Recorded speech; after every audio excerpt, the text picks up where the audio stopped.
fastest 2 hours in radio. Rules in action. It's up to each one of us to know the rules and follow them. Follow. All systems go. The Morning Edge with Fox 2's Vic Faust, Chris Knight, and Eric Johnson.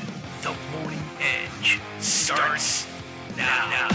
So why do you look so happy? We're talking sandwiches today. Who wants a sandwich? I gotta eat my way out of a sandwich. I eat that sandwich. You stole my sandwich? Is that what you I did? don't understand. Who's responsible for all this? Who's responsible for this? The Earl of Sandwich. It is National Sandwich Day. Meat between bread. Happy National Sandwich Day. Showtime!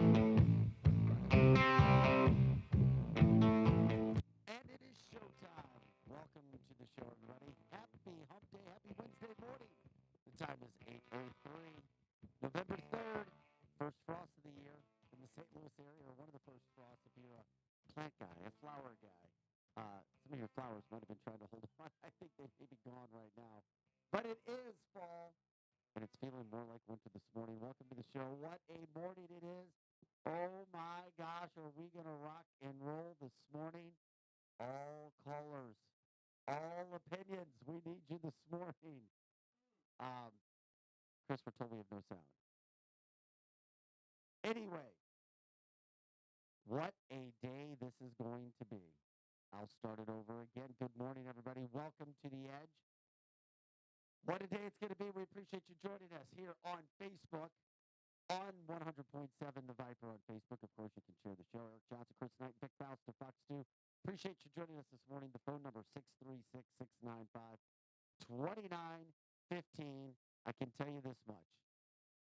We're going to talk a lot of politics today.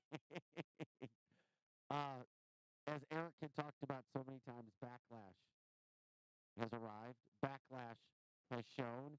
We are ready to rock and roll this morning, and we're going to do it as we get things going this morning. Eric, we've got the other Eric, our other favorite Eric, on the phone, and we're going to step him in, and we're going to start doing something different this morning.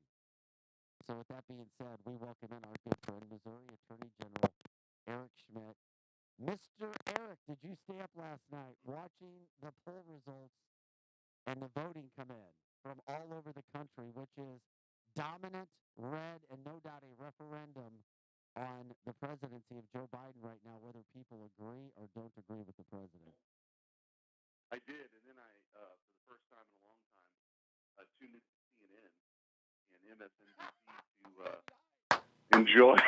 to enjoy the flow of tears and whining that ensued. Yeah, I mean, look, I can tell you, and I think I've mentioned this on the show, as I get around the state and in living rooms and, gymnasiums and all that, you can feel this, and it's not just, people that normally show up at a Lincoln Day event. I was in a room with 91 moms in University City about a month ago who were very concerned about, things like critical race theory and forced masking of their kids. And, I've been out in front fighting on those issues, and it's real. And it's bubbling up from real people from the ground up, which is the way it's supposed to happen in this country. And it still is a big feat. I'm not dismissing it at all because Virginia, was a state that 6 months ago or 5 months ago, not a lot of people thought you'd have these kinds of results. But you can see it coming. And the thing about it is the Democrat Party is so dominated now by the left. I don't know where they go. I mean, that's where their energy is. That's where they raise money. That is where these ideas come from. That is their party now, and people are rejecting that, thank God. And I think, as I've said before, these issues, this is a fight to save America. And I think people recognize that. You can't teach our young kids to despise this country. You can't keep forcing people to do things against their will. This is America. This is the United States of America, the freest country in the history of the world, and people aren't going to accept that.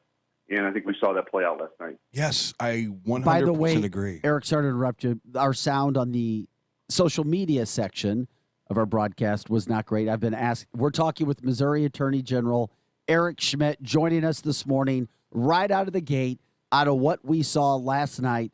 happen what is no doubt a referendum on the presidency of Joe Biden. And when you have liberal states, dominant liberal states, going red or almost going red, it shows that the country's not happy. Eric. No, I absolutely agree. And it's like we have to talk politics today. It's like there's a lot of issues that are happening in Missouri and in St. Louis County right now, but it's all politics to me. I just feel like this is 11 months of this in the making, and it's like the liberals took this, and I would love to know how you feel about this. They took the win by President Biden, and they said, this is a mandate. We're going to shoot for the stars. Everything we've ever wanted to do on a liberal policy, including CRT, which we found out about through COVID, and whether it's about, whatever it is, it's like they took their shot. And today I feel like they woke up literally and they said, we can't do that. We know that this backlash is going to be immense in the next 18 months. Do you think that the Democrats now will start to turn their thinking around? No, I don't, because I think where they're at philosophically is it's a march towards socialism and control.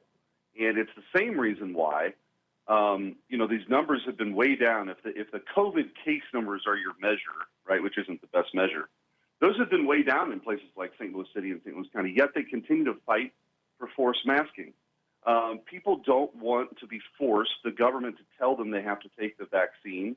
They can make those own decisions, yet Joe Biden will still move forward with that.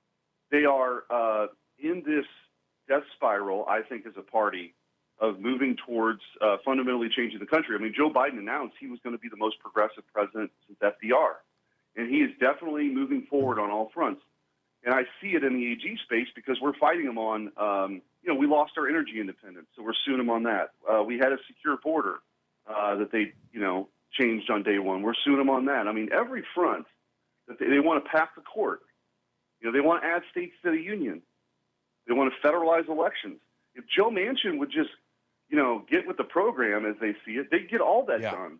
And I think actually we'll see what happens. I mean, they of course could moderate what they do, but I think that they know the day of reckoning is coming in 2022. When there's a lot more states up for grabs and control of Congress is up for grabs. I think they're going to continue to move as far and as fast to the left as they can, because they know they're going to lose their grip on power and they're going to try to take advantage of the Dang, we're talking with Missouri Attorney General Eric Schmidt. But Eric, last night you said you were talking or you were watching CNN's broadcast. I think you said they were crying in their beer or the tears were in the beers or something of that nature. Van Jones, former Obama staff member on CNN, hardcore liberal, hardcore left, hardcore leftist, or at least he's been, said, quote, these numbers are bad. Talking about Virginia. This is a big deal. These are our voters. These are voters that came to us in 2018, came to us in 2020, and have abandoned us in droves in two states that should be in our column. Of course, talking about Virginia and New Jersey. This is a 5-alarm fire. Wake up tomorrow morning, Democrats, and figure out how to run back to regular folks. That's huge. Do you see that happening? It sounds like you don't.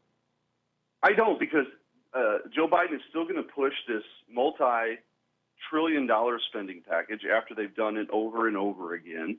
They might be smarter about how they try to indoctrinate our kids because of the backlash, but they're committed to it.